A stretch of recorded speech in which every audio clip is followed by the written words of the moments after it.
Thales का विपरीत प्रमेय क्या है कि ये जो डीई रेखा है इसके काटने से एडी एक पार्ट हो गया, एक बीडी हो गया और एक एई और एक ईसी, तो दोनों को क्या कर रहा है, समान अनुपात में बांट रहा है। तो सिद्ध करना है कि बीसी समांतर डीई। समान अनुपात का मतलब AD upon BD equal to क्या होगा, एई अपान ईसी। ये दिया रहेगा, सिद्ध क्या करना रहेगा, बीसी समांतर D.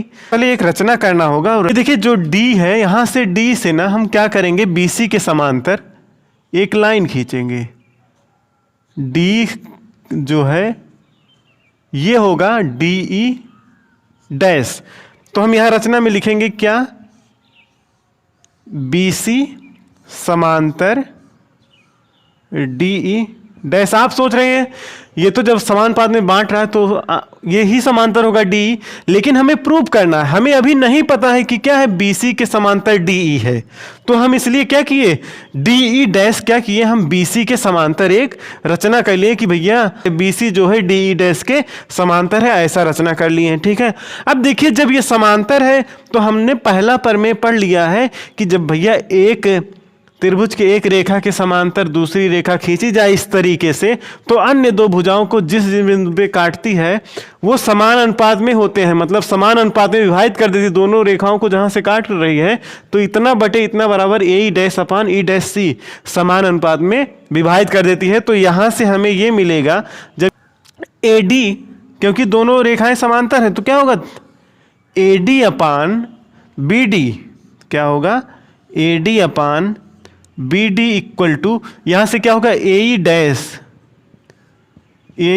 Upon E dash C, A dash upon E dash C. देखिए A D upon B D हो गया ए डैश अपान ई डैश सी, क्योंकि ये तो समांतर है। और ये क्यों है, ये थेल्स के प्रमेय से। अच्छा, जो दिया है इसको हम समीकरण 1 मान लेते हैं, इसको 2 मान लेते हैं। ठीक है, तो हम लिख सकते हैं क्या, समीकरण 1 और 2 से। ठीक है, अब समीकरण 1 और 2 ध्यान से देखो, यहां क्या है, एडी अपान बीडी, यहां भी क्या है, एडी अपान बीडी। इसका मतलब जब इधर वाला दोनों बराबर तो इधर वाले भी तो दोनों क्या होंगे, बराबर होंगे। तो यहां का मतलब क्या, A upon E C equal to A dash upon E dash C. तो हम लिख सकते हैं ना क्या, A upon E C equal to A dash upon E dash C. देखिए ए क्या है, ए यहां से यहां तक दिख रहा है, और ए डैश क्या है, यहां तक दिख रहा है। तो ये देखिए यहां क्या लिखा है, ए लिखा है अपान ई सी, और यहां क्या लिखा है, ए डैश अपान ई डैश सी। ये दोनों कब बराबर हो सकते हैं, ये दोनों बराबर तब हो सकते हैं जब ई और ई डैश एक ही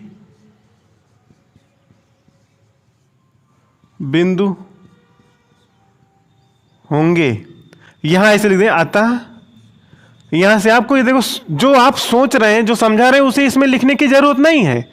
इतना करने के बाद मैं आपको समझा रहा था कि भैया ये ए ई अपान ई सी कब हो सकते हैं, भैया जब ई डैश, जो ई है ई डैश हो जाए, बात खत्म। तो हमने रचना क्या किया था, बीसी समांतर डी, बीसी समांतर डीई। ठीक है, अब भैया बीसी समांतर डी डैश बोला था। अब देखिए हमारा ई और ई डैश एक ही बिंदु है, तो हम यहां से हम क्या लिख सकते हैं, अतः बीसी समांतर ई डैश और ई डैश एक ही बिंदु है, तो इसका मतलब ई डैश की जगह हम ही लिख देंगे। तो भैया क्या हो गया, बीसी समांतर डी प्रूव। क्या करेंगे, रिवाइज कर लेंगे ध्यान से एक बार फिर से। हाँ, आप आराम से समझिएगा, पूरा देखिए, कोई डरने की बात नहीं है। ठीक है, फिर से देखेंगे, सब समझ में आ जाएगा।